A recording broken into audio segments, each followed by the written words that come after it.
Welcome to Soccer Morning. Here's your host, Jason Davis. Here we go. Soccer Morning is on the air on Thursday, right here on backheel.com. Thank you very much for jumping on and listening to the program today. I'm being told I'm on the air, which means it's ready. It's go time. We've got a lot to cover. Lots of news. Definitely going to dive into the news here very quickly, but let me set up two very excellent guests today. We have Wes Burdine from Northern Pitch, the website up in Minnesota, who's going to come on and talk to us about some news regarding Minnesota United and their name and whether or not MLS is getting a little precious with some of the names that are coming into the league very, very soon.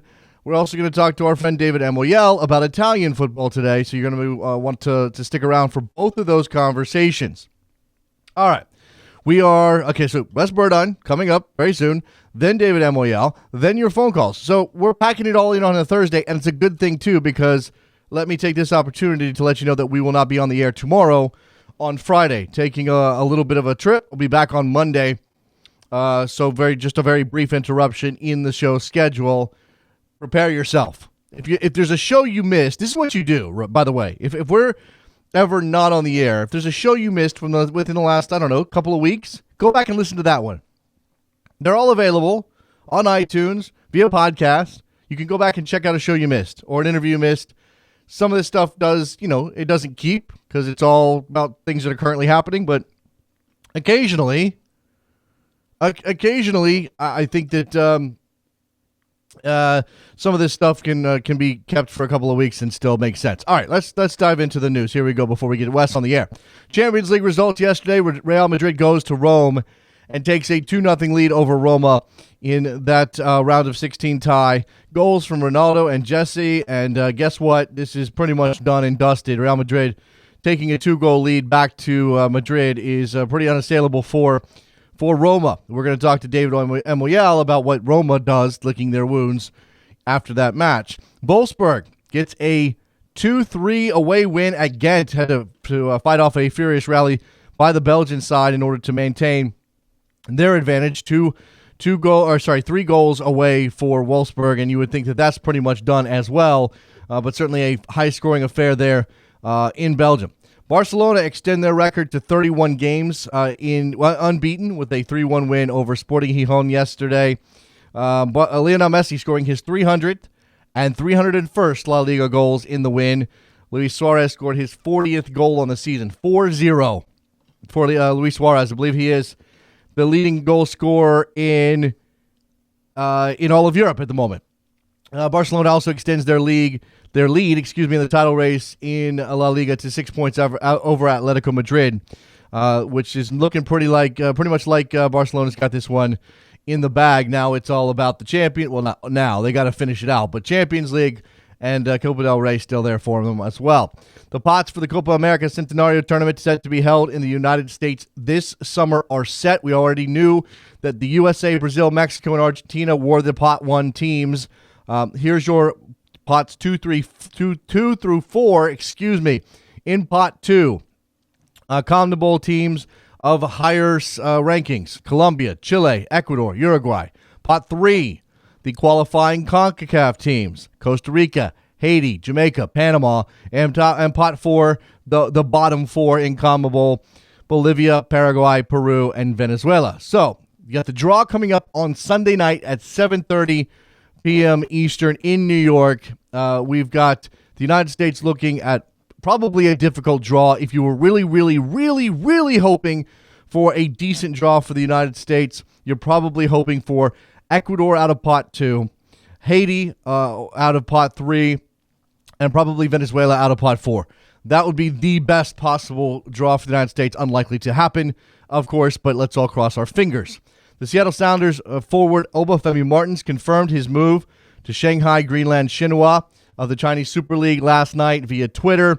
He posted a very nice message thanking the fans of Seattle as he exits for the money in China. And you know what? Get the money, Oba. It's cool. We understand. I'm sure the Seattle Sounders fans are trying to recover today and assess what their team has available to help replace Obafemi Martins. He did score 40 goals in 72 appearances for Seattle in 3 seasons. I mean, that's as MLS records go, as MLS scoring resumes go.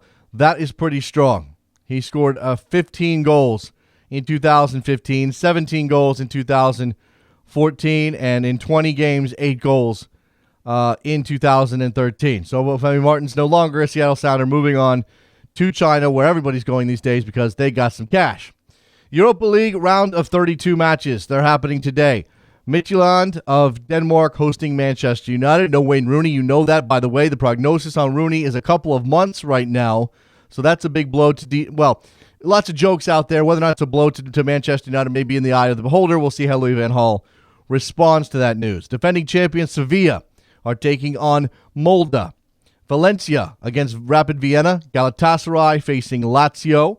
Marseille versus Athletic Bilbao in a decent matchup. Fiorentina and Tottenham. That's a big one. Of course, Spurs chasing a title in the Premier League, in addition to trying to find a way to also get some European glory under their belts. And Augsburg hosting Liverpool today as well. There's a bunch of other games on the schedule. Porto, Dortmund and Porto, which I definitely did not mean to leave off.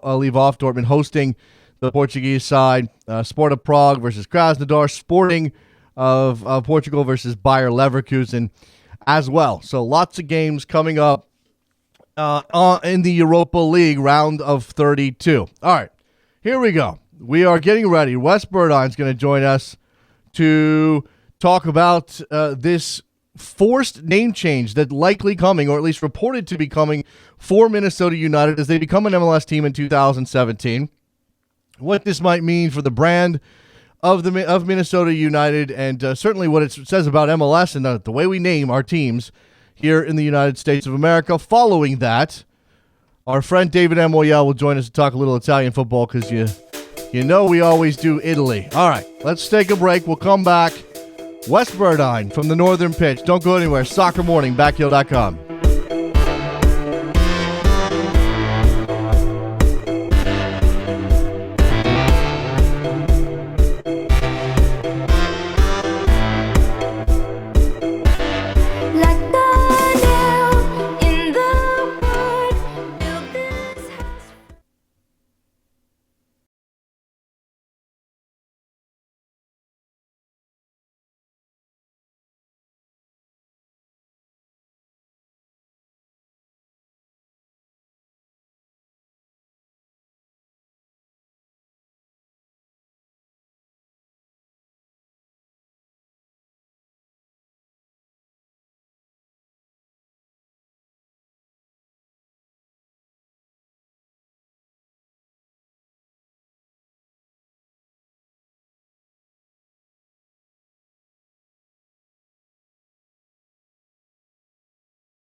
Welcome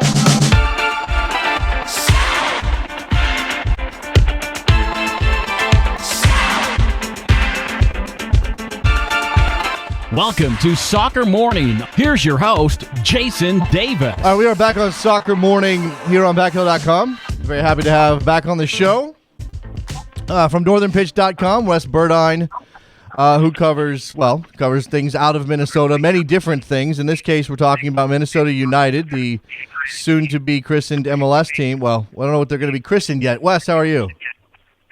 I'm doing all right. Yeah, we got to know what the christening name is. That's the problem, right? Yeah, it is. We just set the stage here, and then I'm going to let you dive straight in on your thoughts and this from a Minnesota perspective. The report from Sports Illustrated is that MLS, despite the fact that there is already a DC United in the league, and Minnesota United was carrying that name when they were announced as a potential expansion franchise, and Atlanta United decided to name themselves that, is pushing Minnesota to change their name. What's your reaction to this news, Wes? Well, we kind of knew that this was going to be a problem for a long time. We knew that this was kind of the last sticking point to in terms of the branding. MLS accepted the logo and the colors and everything else, and this was the last point. Part of me just believed that MLS wouldn't be so stupid as to kind of make this decision, but it turns out it looks like they are going to be that stupid. And just to set the stage, I'm forgetting the exact date that Atlanta was announced as the next MLS franchise, but last March 25th is when Minnesota United was announced as, the backdrop said, "Welcome Minnesota United FC," and they were the next, after Atlanta, going to be the next franchise, both of them looking to enter in 2017. And then 3 months later, on July 7th, Atlanta announced that it's Atlanta United. So it looks like it's one of those MLS weird discovery claim things where even though Minnesota United was named United first, Atlanta called shotgun first, and now they get the name. Yeah, look, okay, so the timeline, I don't think the timeline matters, to be honest with you. I think that is I suppose if you want to be upset on behalf of Minnesota United, or if you're a Minnesota United fan and you're angry about this news, sure, talk about how they've been called that, and they had the name first, and Atlanta United isn't even a team that's on the field yet. But really, to me, as you said, the league already knew that Minnesota was called United. They had already welcomed United into the league that way. If it was a problem, why is 2 a problem, or why is 3 a problem and not 2? I guess that's part of this as well. Yeah, and it seems like it's really all comes down to Arthur Blank and Don Garber, and Arthur Blank convincing Don Garber that having 2 Uniteds enter at the same time would be too confusing. And so, you and your listeners, viewers can take a moment and think about the absolute stupidity of that. Like, people won't be able to recognize the difference between a blue, gray, and black loon. Well, not even that. We're not even that, Wes. Yeah. And I'm going to get a little riled up here because I went on a rant yesterday on my satellite show about the names that we're choosing for these teams, and I'm not necessarily hating on Minnesota United or even Atlanta United in this case. I'm not a fan of trading on English traditions, but whatever. If you're doing it, then you should recognize that there are lots of Uniteds in the world, and why would it suddenly be it's only because of the timing of both coming into the league at the same time. That's it. I mean, and that's it. Yeah. And what the piece that I wrote yesterday for Northern Pitch, Major League Facepalm, it was really about how if MLS really wants this to be a success in Minnesota, they want a new franchise to just like blow people away. They're completely handicapping and doing the exact opposite of what they want. Because what you have now is you have Minnesota United. They're still going to play all year in Minnesota United gear. They're still going to be selling tickets for MLS in Minnesota United gear. Every article, they're going to do stadium rendering soon, and it's going to be under the banner Minnesota United. And then all of a sudden, they're going to have a new name.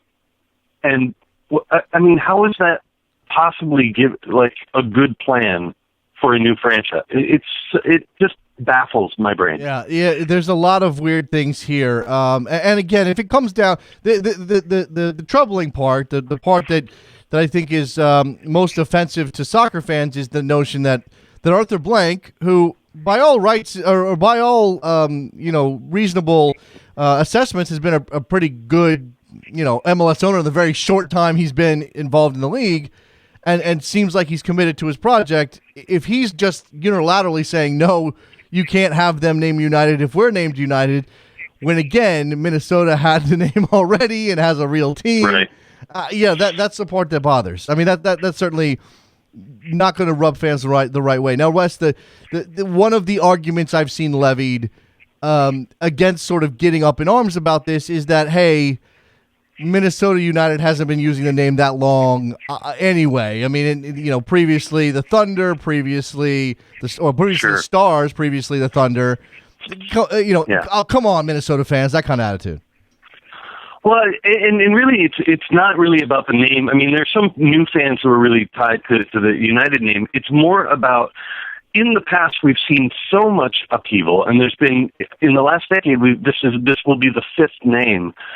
If you're MLS and you're trying to indicate that this is something new and you're moving forward and you've got this new future, all you're doing now is you're taking the exact same ownership, forcing them to change again. So you're making all these casual fans, people who know there's kind of a team, you're just making them think that you're just another fly-by-night. So it's another name change. So why should they care about this soccer team if it's going to be changing again? So you're having the exact opposite effect that you want, which is you want to indicate, MLS wants to indicate, this is a new professionalism, this is a new era, and all you're doing is saying, no, you're just part of one of these shysters who, like Dean Johnson, who left the Minnesota Thunder bankrupt. It's idiotic. There's really no sense to it, and it just makes Don Garber and the whole board of governors look like they have absolutely no plan.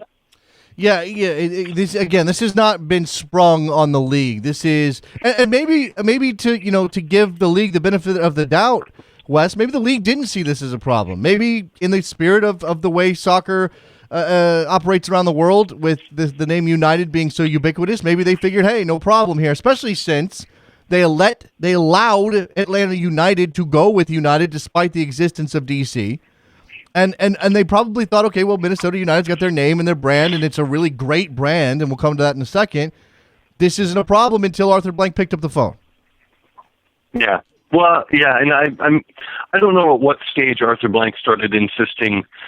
I don't know, but if the name Atlanta United wasn't complete or announced until July, and everyone knew that Minnesota United was going to be the next franchise, I mean, how no one put those two things together and thought, right.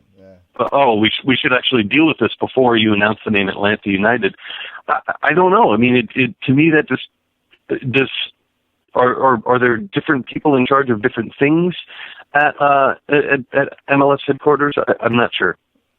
Yeah, I've seen this, not compared directly, but sort of the count. Oh, we've got so many FCs and we've got so many Uniteds, and and again, there are some names that are common to soccer. I think FC is probably, that's an appendage. That's that description of what you are, not necessarily your name. So I think those things are very different. But there is something to be said for, for that cultural element. Now, when it comes to the brand, people love what Minnesota United has done as Minnesota United with the loon on the back. None of that necessarily has to change. And in fact, it's in the story. It's out there. It says, well, we could just change. They can just change the logo and take the United part off, and no big deal. Well, it looks like it'll probably just become something like Minnesota SC, and you'll keep the logo, etc. But when Minnesota United was announced, and Dr. Bill McGuire bought the team, he changed the name. It was kind of a triumphal thing, right? It's a positive news story, which is that, hey, look, we are something new here. And you got a lot of, the press conference where they announced it, there was a ton of people there. There's a row of TV cameras that we'd never seen at a press conference before for the soccer team. When you do this now, though, what is the narrative you're trying to sell? So now you've got to call up all these journalists, you've got to call up all your partners and everything, and you're just being like, yeah, sorry. What do you just look like jackasses, and you make the team look like jackasses, you make the league look like jackasses. There's no positive spin to this, right? And so now you're just going to have the same logo, but yeah, the only association is, man, this is a stupid Mickey Mouse league. So it's just no one apparently has thought this through, except for us. I don't know. Yeah, I'll be interested to see how the league responds to this news. This is not an officially announced thing yet, No. And I don't know that have you talked to anybody, been able to get anybody at Minnesota United to answer questions about this report? They won't. They won't talk anywhere near the record about it. So no, not really. I have a vague sense of how things are going, and I think Brian Strauss has a pretty good. He wrote the article for Sports Illustrated yesterday. He has a pretty good finger on the pulse, and the impression I got from Brian, is that this is kind of. It looks pretty likely that Don Garber is not going to relent. Well, again, I think that again we can put it at Garber's feet because he's the commissioner and he's ultimately leading the league. But again, I think this is the dynamic here is clearly blank and Atlanta United making a stink over it, which leads me into the I had somebody who's not a Minnesota United fan say to me on Twitter yesterday, Wes, but another team that we get to hate. Yay, I'm excited about this. We're going to hate Atlanta United because of what they did to Minnesota. But it also creates a pretty interesting rivalry dynamic between Atlanta and Minnesota if this thing happens. Yeah, well, sure, but I guess it's not like a fun rivalry though. We've got fun rivalries with other teams. It's more just yeah. They've already killed the Atlanta Silverbacks. So as someone pointed out, they've now killed. They're going to kill two teams in one season. Well, you might argue that Boris killed the Atlanta Silverbacks, but that's a true. different. At least they got an assist. Okay, so. all right. Accessory after the fact. All right, Wes. One of the other things that's hanging over Minnesota, whatever's head, is where they're going to play if they enter the league in 2017, and the stadium is obviously only going to be in process at that point. Brian's report also included some news on that front where it looks like it's going to be the University of Minnesota's football stadium, whose name I forget right now, corporate branding, or Target Field of the Twins, and they're going to go with the football stadium. Any particular reason? It's closer to it's basically 5 light rail stops away from where their new stadium is going to be. It's central. It also, even though it's turf, it's still set up around a pitch the way, unlike a baseball stadium, so you can still sell tickets and have people be in the same type of relationship or to the pitch. They're not kind of in these outfield seats looking weirdly at a field far away. So I get that.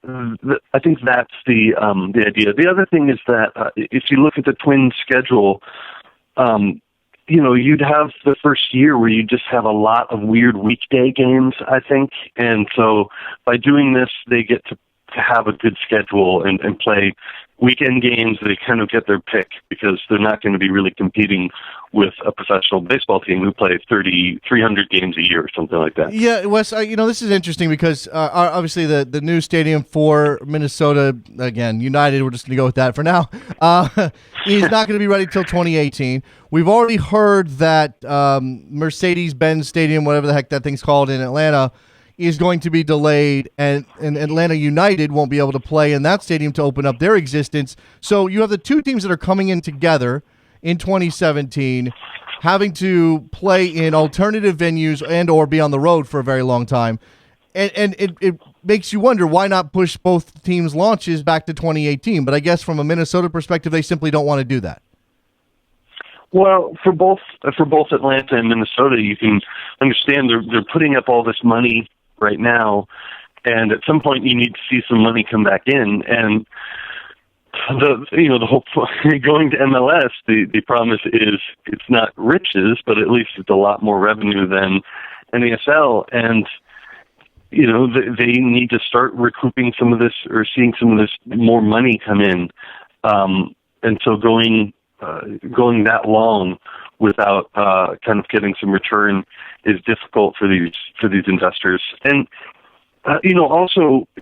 there's only so much you can do keeping hype going. I mean, right, yeah. Atlanta have been announced. They were announced in 2015, and they've been trying to sell season tickets, and people just bought season tickets, and now they're sitting around for 2 years waiting for soccer. So I understand, and stadiums are always they're never going to be on time. So right. It's just a fact of life. Yeah, sure. Orlando City's got delayed again, or fairly recently got delayed. They're going to be in the Citrus Bowl, obviously, for some time. So yeah, of course, and they'll get there eventually. Give me a sense. I mean, I think.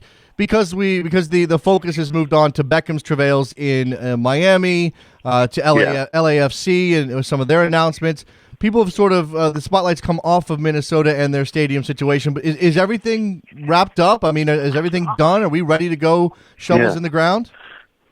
Yeah, I'll say the fantastic thing about Minnesota is that the spotlight has never really been on us. So people, I think, are really. They have no idea what they're going to see in 2017, which was exciting for us. But the stadium needs a couple little stamps. They need the legislature when they come back, I think in March, to kind of approve some land deals. But yeah, it's going full speed ahead. I think that sometime soon, we've heard before the end of February, we're going to see stadium renderings. And from the way Dr. Bill McGuire talks about what he wants to see in the stadium, he keeps saying things like, I don't want to release any stadium renderings early because I want to make sure that what we build is what we show people is what we build. And he also talks about, finding a way to use solar in it and finding a way to incorporate the bike paths coming to it. I mean, he's for a progressive guy like me. I mean, he's just like throwing, fish to me like a seal clapping my hands. So we're pretty excited about it to hear it in the next couple of weeks. All of that stuff sounds really great. It is refreshing to hear somebody say, hey, we don't want to release renderings ahead of time in case the plans change. I mean, we just went through a situation where DC United's latest renderings look nothing like their original plans, and they were obviously selling the idea of that project, but with the budget, it had to come back.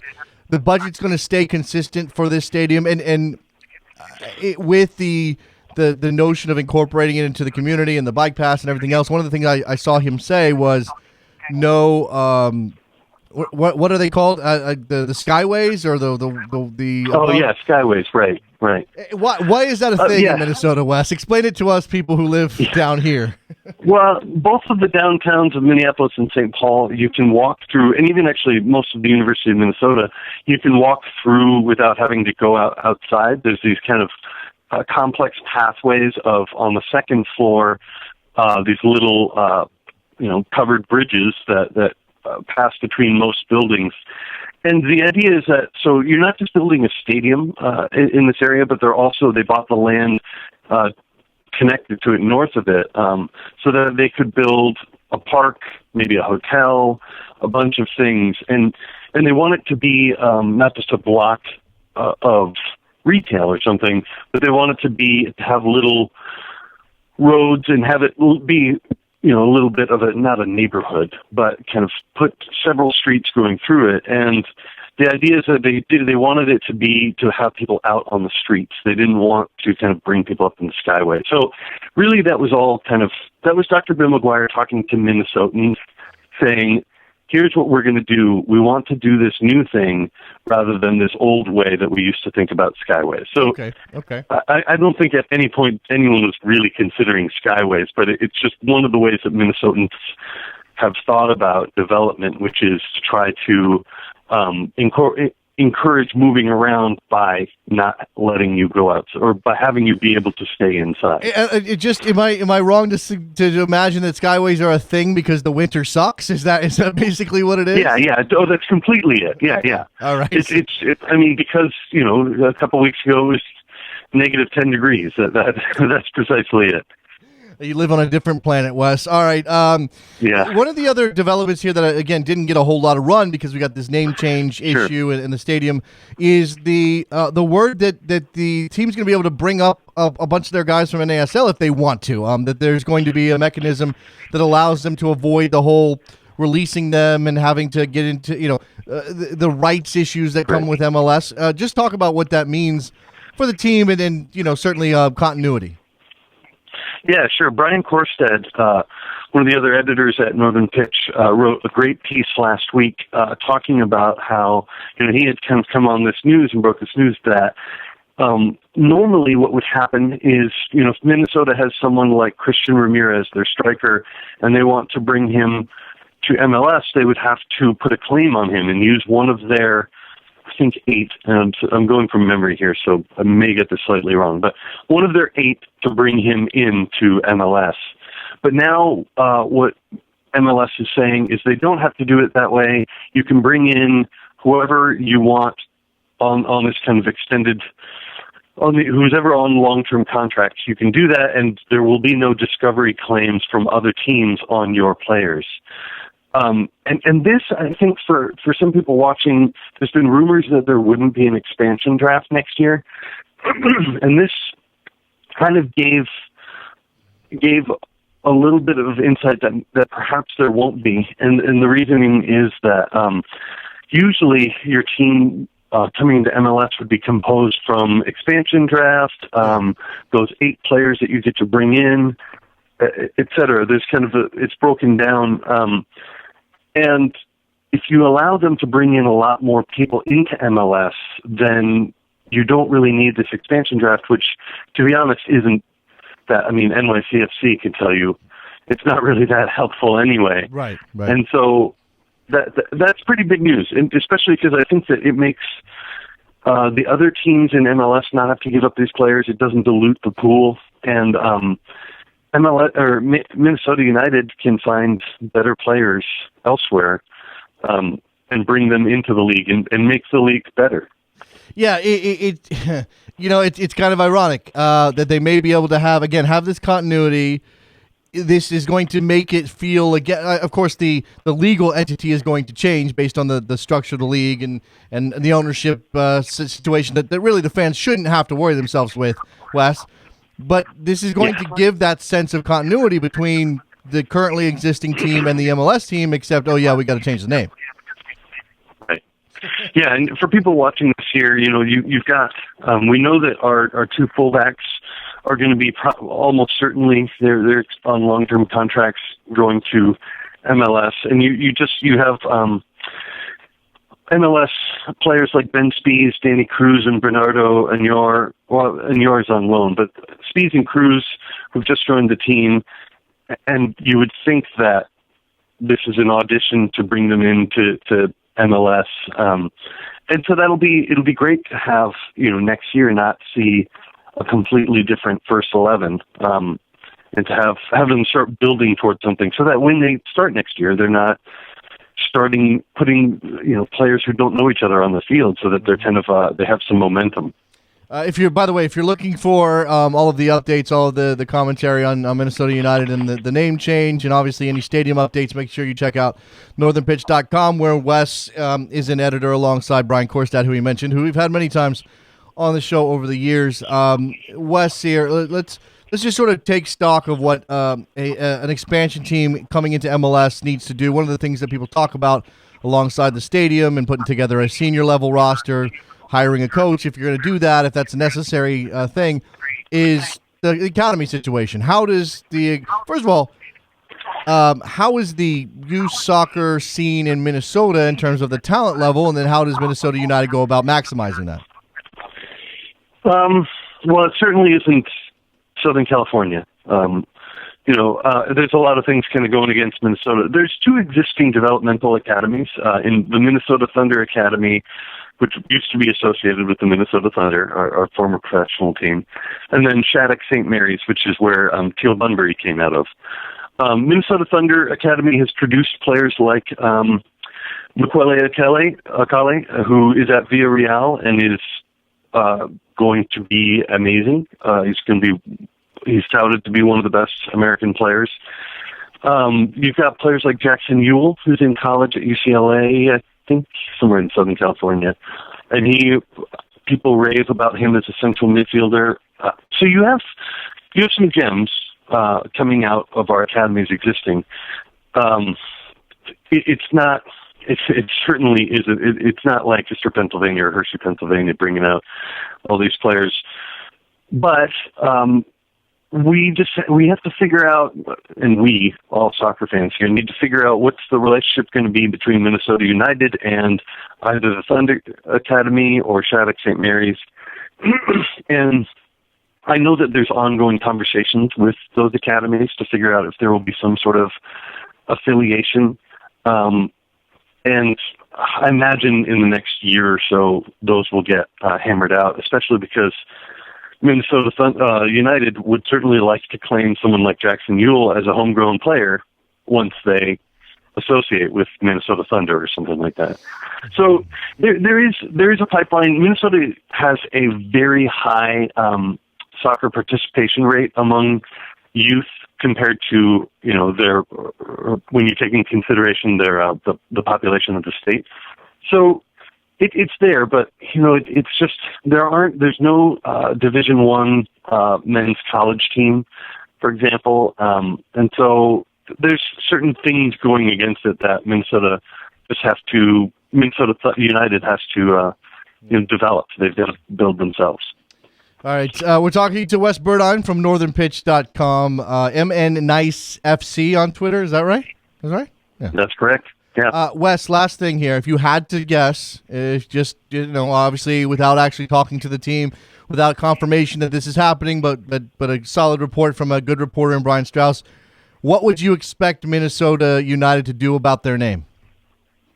I'd expect them to change it to Minnesota Soccer Club and bang their heads against the wall and then go cry. All right, there you go. Wes Burdine from Northern Pitch joining us here on Soccer Morning on a Thursday. Appreciate the time, Wes. Thank you very much, and hopefully we'll be in touch soon. Yeah, thanks a lot. There goes Wes Burdine. Good stuff from him. We will step aside. We'll shift gears and talk Italian football calcio with our good friend David Moyel. Don't go anywhere. Soccer Morning, Bacchio.com.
Welcome to Soccer Morning. Here's your host, Jason Davis. Here we go, Soccer Morning. We're back.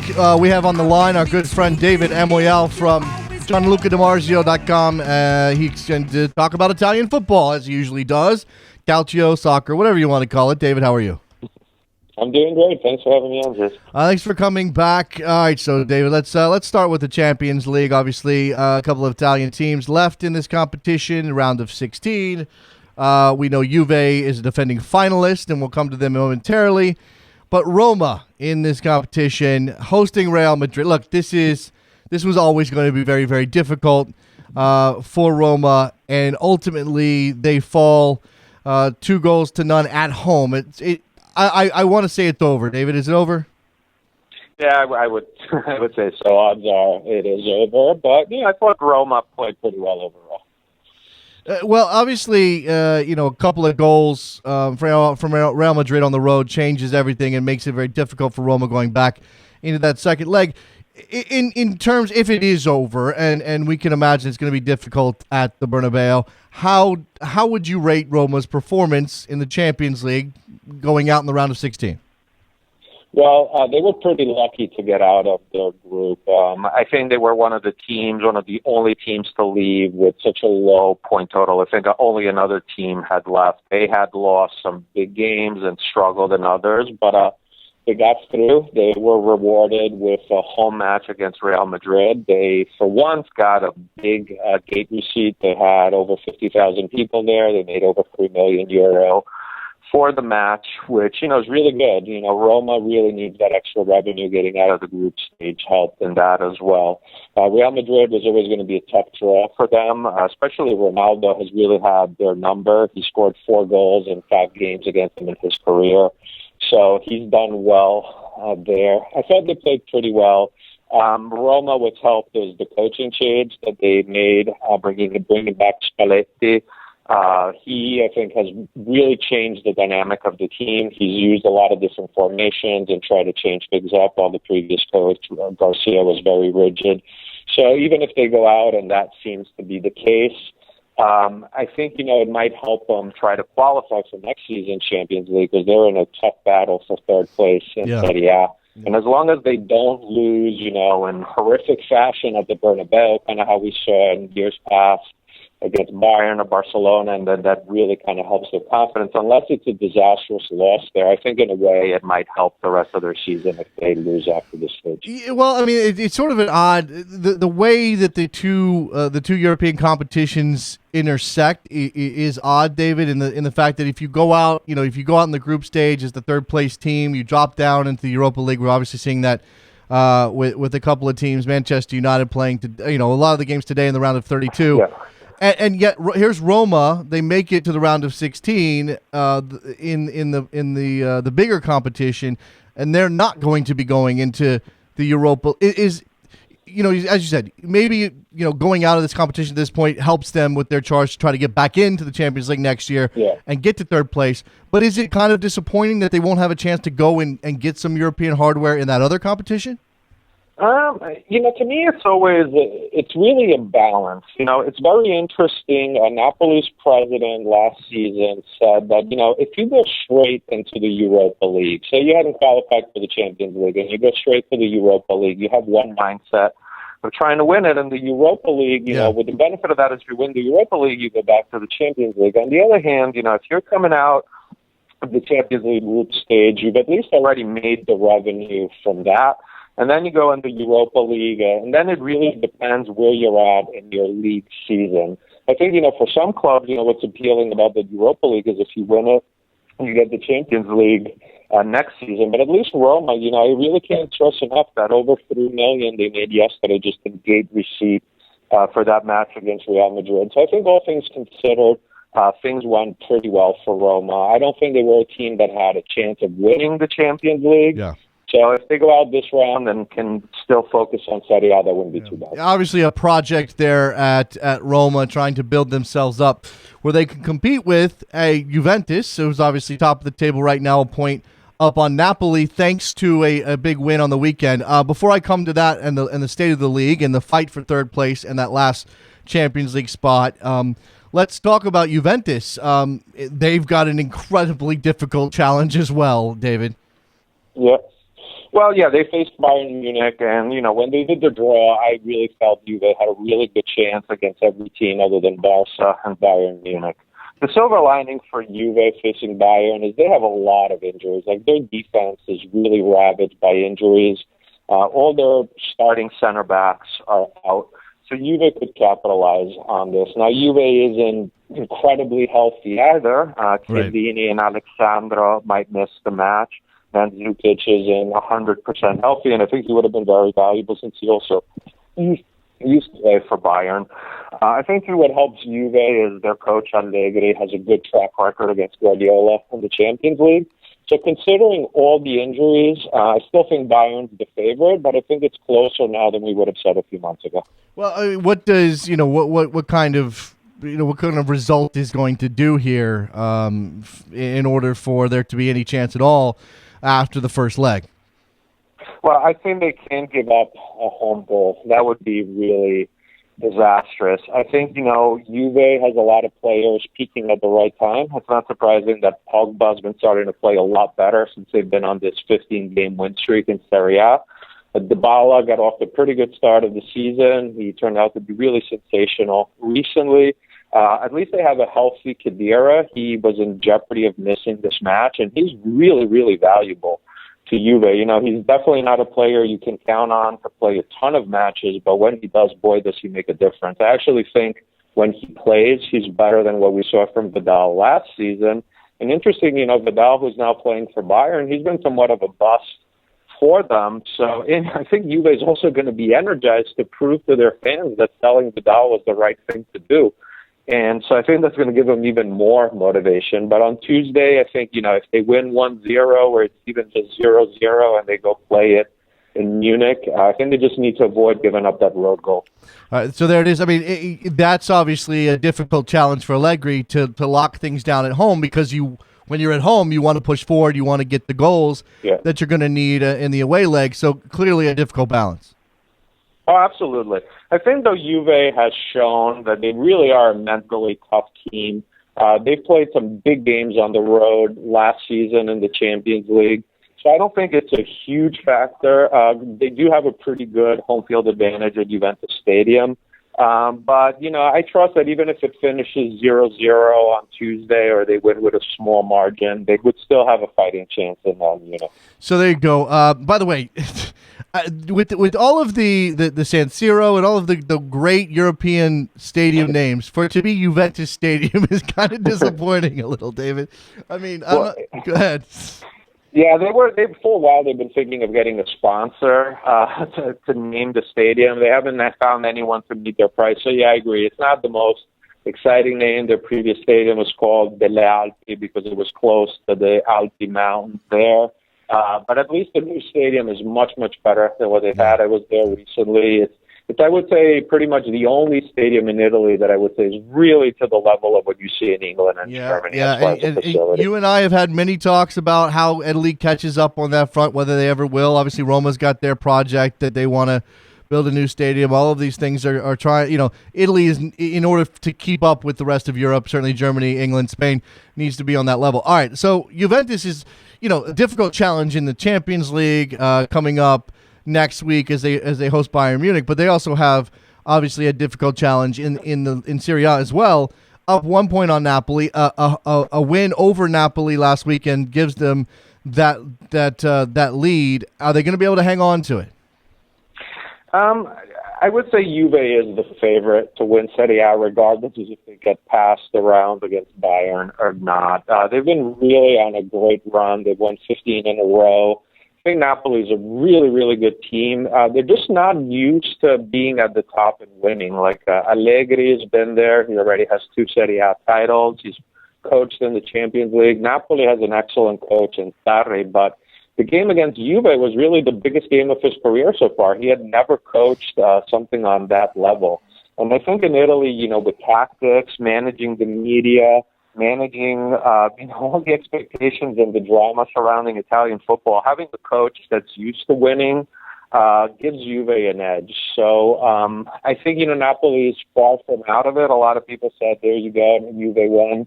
They have the Scudetto. I'm not counting Napoli out with the way Higuain and Insigne are playing, but I would say Juve is the favorite to win. Okay, yeah, there you go. Juve with that win over Napoli. Obviously, right behind them, you have Fiorentina on not right behind them, 7 points back. So there's a gap there. It's really going to come down to Napoli and Juventus. We know that, but you do have Napoli, Fiorentina, Lazio in the Europa League. And in fact, I went over some of those games that are coming up today. You've got Fiorentina hosting Tottenham.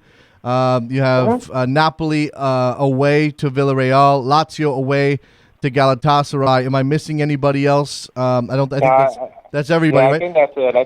I think Fiorentina Tottenham should be a really good game. Though the Fiorentina plays a very attractive style. They have some intriguing players. Their new coach Paulo Sousa has done great work. So if anyone's interested in watching any of those games, I would suggest Fiorentina Tottenham, because even Spurs are playing really well. Well, as we've already said, that the winner of this tournament gets an automatic bid to the Champions League next year, regardless of where they finish in their own competition. Fiorentina, obviously trying to hold off Roma for third place. They want to go win this thing, I'm sure. Lazio can find their way into the Champions League if they manage to win it somehow. Napoli's trying to fight on both fronts. How important is it with big clubs left in this tournament, David? Manchester United, Dortmund, Liverpool, Marseille. I mean, all of these clubs are going to want to get themselves not only the silverware, but also the spot in the Champions League next year. Yeah, I agree. I think, for the Italian clubs, it's better to focus on getting that third place finisher. Of the teams you mentioned, Lazio is pretty much out of it. Fiorentina is definitely a contender for that. Inter is, fighting with Fiorentina for that spot, but I think it's going to come down to Roma and Fiorentina. I also think Milan has a good outside shot. They don't have to worry about playing in Europe. They've been playing much better recently for the first time. I feel like they have an identity since Allegri left. So I think it's going to come down to Fiorentina, Roma, and Milan. And I think Milan's going to make a really good challenge the rest of the way. But I agree with you. I think it's going to be very tough to get that spot through the Europa League because of the other clubs you mentioned. Big teams left in the round of 32. In the Europa League. All right, David, let's talk about China. And I do have one MLS-related question. I'll get to that in a minute. But let's talk about China and the impact of the Chinese on the transfer market. A number of players have been enticed by the big money. When and obviously you deal with a lot of transfer rumors. How much of a shock to the transfer market and the system has China's money been? Definitely very shocking for people that haven't been following this for the past few years. I wrote an article about 2 weeks ago on, this has been a gradual build for China. I go back that it started with the Beijing Olympics. Then we saw, NBA players like Stephon Marbury head to China, make good money there. Then with soccer, we saw Italy's the coach that won the World Cup, Marcello Lippi. He headed to China and was kind of the pioneer for football there. It's not surprising that his son is an agent, and Lippi, saw a great business angle here. We saw a couple of Italian players go there. Gilardino, was linked to Montreal Impact and decided to go to China. We saw Diamanti go there as well. But recently now we're seeing just a boom of fairly big names going. It started with Guarin and Gervinho, who were pretty good players in Serie A, especially Gervinho. Then we saw Jackson Martinez, who just last summer went to Atletico for a huge transfer fee. Then we saw Ramirez, who's a very valuable player on Chelsea, leave in the middle of the season to go play in China. And to me, though, the biggest the shockiest move was Alex Teixeira. Here's a player that both Liverpool and Chelsea were trying very hard to sign, and he picked going to China over these two big clubs. I've been following transfers for a long, long time. One thing that I've noticed, the constant is most players go where they're paid the most. That's just the bottom line. Not all, but most do. I'm a big Italian soccer fan. Had someone told me, 10, 12 years ago that the biggest stars on Milan would go play in France at PSG, I would have laughed. But things change, and players usually follow the money. Yeah, absolutely. And really, again, I want to convey this message because I think, the era of romanticism when it comes to player loyalty, or the notion that players should always look for the biggest challenge or the most opportunity to play for the biggest silverware, it's a nice idea, David, but really these guys, a lot of them, they know that it could be one wrong step and their career could be over. No problem with anyone. If China's going to offer this much money, they should absolutely run and take it. I completely agree. And, it might sound cynical to say, but when you're a fan, and I'm a fan too, soccer, football, whatever you want to call it, is a passion and a hobby, and we get very passionate about it. But for most players, I would say the vast majority, it's a job, and it's a job with a very short career span. And, you're one injury away from whatever contract you're on being your last significant one. So to me, it's not surprising. I look at a guy like Lavezzi, who's been playing for PSG, started in the last World Cup final. He was linked to Chelsea and Inter. They made him good offers, but China basically offered him 3 times as much. Here's a guy that's 30 years old. It was a no-brainer for him to go. We also saw Teixeira, who's a younger player. He had offers to play in England, and he was playing in the Ukraine. He wasn't on a big stage. He could have gone to a big stage at a club like Liverpool or Chelsea and instead followed the money to China. These guys are professionals, in every walk of life. Sometimes, if they offer you more money elsewhere, you're going to consider it. Yeah, absolutely. If you and I say you in the general sense, the people out there, if you had an opportunity to get a gigantic raise, you probably take it. Last thing here, sorry, David. Let me ask you about the managerial situation at Chelsea, only because a couple of Italian names have been connected to it. Certainly Allegri, but also Antonio Conte. Is this a situation where Conte is going to take Italy to the Euros, do whatever, and then end up on the sideline for Chelsea next year? It's possible. I definitely think Conte is going to go back to coaching clubs. We've talked about it in the past. He really likes to be with the players every day. He's been doing the Italy thing for 2 years. He's been complaining the whole time he doesn't have enough players. There's certainly a big market for him. I think, if I was Chelsea, that would be kind of the guy that I would zero in, just because of the way he turned Juve around. Chelsea is somewhat in a similar situation than when Juve was when he took over. Then, as you mentioned, there's Allegri. He's on the contract with Juve through the end of next season, 2017. On one hand, if he wins the Scudetto, I just don't know how much more he would have to prove in Italy. He showed he could replace Conte. The following years, he shows he can win without Tevez, Pirlo, and Vidal. At that point, it's like, how much more do you have to prove? He could try to stay to win the Champions League, but that's really such a crapshoot. Juve, is a great club. They'd love to keep him long-term and make him kind of their new Lippi. So that's certainly possible. But I would say Conte has a little bit of a better chance because he's not under contract. The other candidates that I know of are Simeone at Atletico. Makes a lot of sense. Very similar to Mourinho. And so there's Conte, and then former Chile manager Sampaoli, who is also a free agent, so you don't have to worry about him being under contract. So I think it's going to come down to one of those 4. Mm-hmm. Me personally, I would try to go for Conte or Simeone if I was Chelsea. There you go. David Moyal, follow him on Twitter at David. Not that he needs any more Twitter followers at 44,000 and change. Do not be fooled. There are many imposters. Or the last time I checked, there were a bunch of imposters. I don't know. David, how do you manage to attract so many fake David Moyal accounts? I don't even understand that. I don't know what it is. I have to say, people now really, transfer news is now becoming a year-round thing. There's just really huge passion for it. I'm lucky to work with who I think is the best in the business, my friend Gianluca Di Marzio, and because I do most of his news in English and sometimes my own news, I attract a lot of followers. And the impersonators always cracks me up. It can be a little bit disturbing at times, but I certainly appreciate everyone's support on Twitter. I try to answer everyone, so I really appreciate everyone's support. There you go. David Amoyal, Amoyal on Twitter. Do not accept any substitutions, and check out Gianluca Di Marzio's English language page for David's work as well. David, thank you very much. Appreciate it, and we'll talk to you soon. Great. Thanks so much for having me on, and as always, thank you for talking about Serie A and Italian football. There you go, David's out of here on a Thursday. We will be back, and we'll take some of your phone calls and squeeze those in on a Thursday. It's Soccer Morning, Bacchio.com.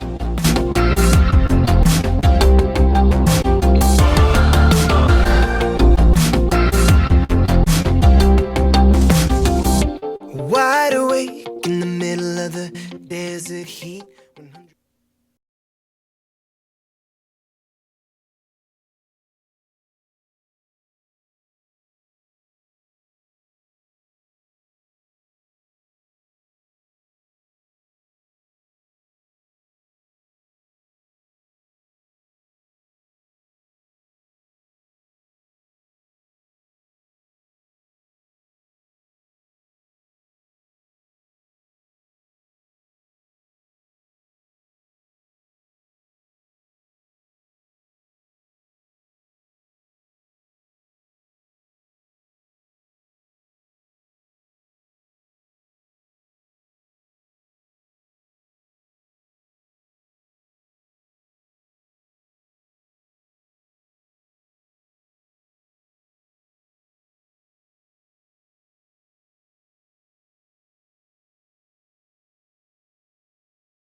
I can't get enough of myself.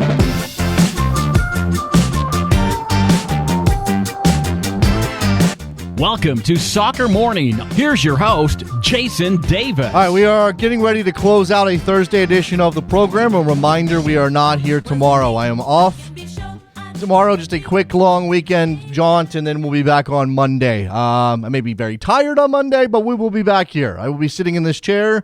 You will be calling me up like you are right now, 646-832-3909. This is the portion of the show which I don't think I've ever outlined it this clearly. But we are on the air for as long as you want us on the air up until a certain, there's a limit. It's about 20 after the hour that we really can't push it any further. But if you don't call, we wrap it up because I'm here for you. This is about you. We've had two excellent guests today. Thank you very much again to Wes Burdine and David Amoyel for their contributions to today's program. Two very different areas of the game. Why I love this show. Man, I love doing this show. I get to talk about MLS names and stadiums and expansion, and then I get to talk about Serie A and the Champions League and the Europa League and coaching moves in Europe. It's great. It is really, really great. And I know not everybody is interested in both of those things, but man, one of the things I like about this show too is that if you are even a little bit open-minded, you may find yourself being intrigued. And you don't have to, this is one of the most amazing things about this sport, okay? You don't have to watch every league. You don't have to watch Serie A games regularly. You probably have watched a couple, or maybe you catch Roma or Juventus in the Champions League, but you don't have to watch the leagues to be interested in that version of the game. Like, you don't have to watch Serie A week in and week out in order to have an interest in Serie A on some level. Let's go down to Bill up in New York. Hey, Bill. Hey, Jason. I know you have no time. The show's ending. I wanted to call tomorrow when you have your free-for-all and you'll take any call. So I know this is going to be a little off cue on what you're talking about. No, man. Now. Look, the phone lines are open. Means you jump in with anything you want. We'll happily take it. So go ahead, Bill. All right, and I'll do these quick for you. We there's a group of friends of mine. There's about 10 of us. We never see each other except for the Red Bulls games. We meet each other 20 times a year, and this year we decided to meet before the season starts to plan out our away games and everything else, and we're also going to do predictions. So I'm going to throw out 10 questions for you. If you could just give me one answer real quick. Sure. I want to put it down. I want to add it in on our discussion this weekend when we meet up. Put me on the spot, Bill. All right, let's go. I'm ready. All right. I'm putting you on the spot. First place in the East. New York Red Bulls. First place in the West. I will say, first place in the West. That's a little tougher. I haven't gone through. I got to do this. Here's the thing, too. I got to do this for ESPN coming up, so I should probably be thinking about these things. I will say first place, FC Dallas. I mean, I know that's chalk from last year, but I expect them to be good again, so I'll go with FC Dallas. Supporter Shield. But let's give it to Dallas this year. MLS Cup. MLS Cup champion in 2016. Columbus Crew. Last place in the East. Last place in the East is going to go to, man, the Fire got a lot of work to do. I will say the Philadelphia Union. Oh, I was going to say Philly. You had that shirt on. You changed my mind. I went with Chicago. Last place in the West. Last place in the Western Conference. Rapids are so bad. I'm going to go with the Rapids again. They didn't do anything. They added some. I'm different on every choice you picked so far. Who'd you pick last in the West, Bill? Houston. Wow. Okay. I don't see them doing anything. I didn't see anything really. Fair enough. I don't know. I don't get them. Those shirts are nice though. Those jerseys are nice. Have you seen those? I do like it. Yeah, that's nice. I do like their jerseys. Yeah. All right. I do. I know. They're going to be wearing black in the summertime when it's 110 degrees. That's a very good point, Bill. That's a very good point. It's going to kill them. That's why they're going to come in last, because they're wearing black shirts. Hold on a second. I'm going to stay with the Red Bulls. I just don't think consistency-wise. Okay, I'm just thinking about some of these choices. I'm going to stick with the Crew for MLS Cup. I like them a lot, but there's a very good chance it comes out of the West again. It could be Vancouver, but anyway, go ahead, Bill. Sorry. Man, I picked Toronto first place in the East. Wow. I think what they did is incredible. Yeah, they've added some pieces, things. Right? Yeah, they've added. If that's the thing, if Toronto gives up 10 less goals than they did last year, they're probably first place in the Eastern Conference. So yeah. And I think they will. Yeah. I think their defense has improved. They've improved everywhere. All right, Golden Boot. By the way, the guy who gave me the Union shirt, Mike Bashoff on Twitter, is saying he's taking it back because I picked him last in the East. Golden Boot in 2016. Wow. Let me say. And I picked Agudelo last year, so I was obviously way, way off on that one. Shoot. I don't want to go. Come on up. Well, I don't want to. I just don't want to. I don't want to go with Javinko again, even though I think he's going to have another great year. Because I think you have to go with Javinko. I think that team is so good, and now when they add the players that they're adding Will Johnson, I think Will Johnson's going to help him out. I just think I think Javinko's going to come in first, and I think Josie's going to come in second. Has that ever happened in MLS? The top two scorers from the same team? I don't think so. I can't remember that ever happening. But I don't think that's I don't know. Donovan and Keane, did they ever come close to 1-2? Probably not. I mean, Donovan slowed down in goal scoring at the end of his career, was more of an assist guy. So I don't think so. Yeah, I think the top two guys could be from Toronto. That's crazy. This year. That would be crazy, Bill. All right, fine. Now, I'll go with Chalk. My last two are Red Bull ones. All right. Oh, so who'd you say for I'll take Javinko. I just don't. There's not a better candidate. Again, I don't like picking the same. I don't like picking the same teams to win each conference as last year, even though I think Dallas is good and gotten better. I think Rudy is an upgrade over Perez. And then New York, I just think continuity matters. So, yeah, anyway, go ahead. I don't want to be the guy picking chalk, but I am the guy picking chalk. My first place teams from the East and West, I went all Canada.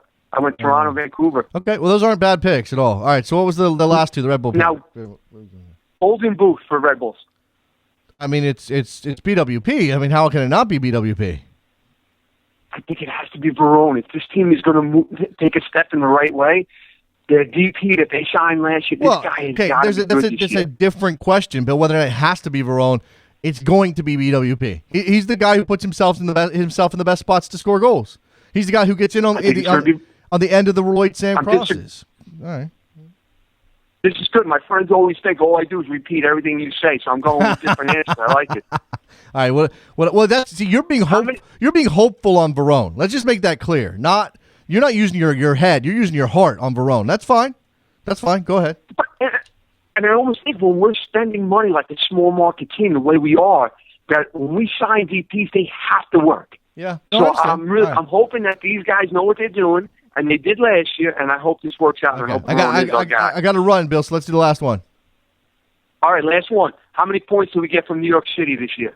How many points? I think they're going to improve. I'll put them on 45 points this year. No, but how many points are we going to get? Oh, how many of the Red Bulls? From them last year. How many are you going to take from New York City? You'll take 7 points from NYCFC this year. I think I can see a draw. I can see one draw. All right. I like that. I hadn't split all the way down the road. I don't think. Look, NYCFC is going to be better, and I've seen a proposed lineup for them that they trotted out maybe in preseason. And look, they got some guys, but I just don't think that Vieira in his first year, the limitations of Yankee Stadium's field, some of those other things, they're going to have their hiccups. Bill, I got to run, man. I appreciate the call. Jason, thank you. My friends will have a good laugh about this. There you go. Bill up in New York, asking me about questions. I got a couple of calls I want to get in before we run. Roberto in Connecticut, you're on the air. Hey, Jason. Good morning. Good morning, sir.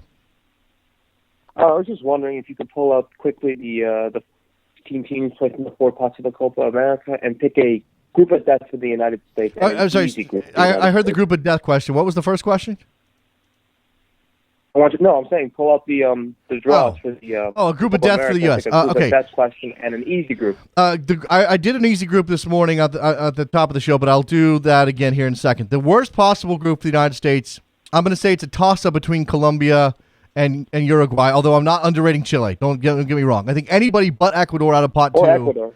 Well, I think Ecuador's the weakest of the four teams out of pot two. Okay. Really? Well, I mean, it's a toss-up. The top of the World Cup qualifiers. Okay. I mean, what round are they in?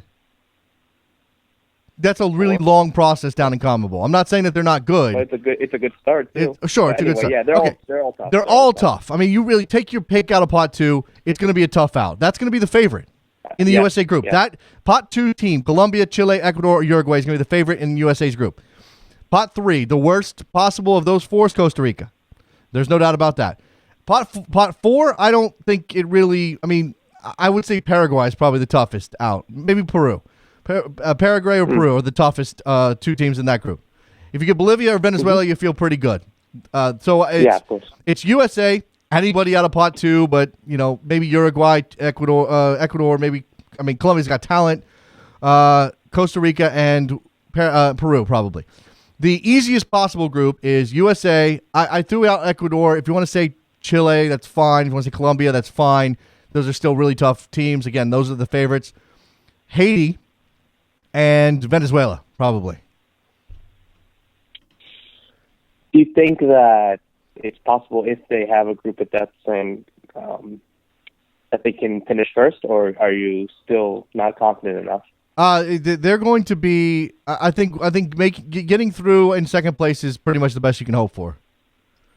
I mean, it's not impossible for them to win a group if they take a draw off of the pot two team, but I just don't see that happening.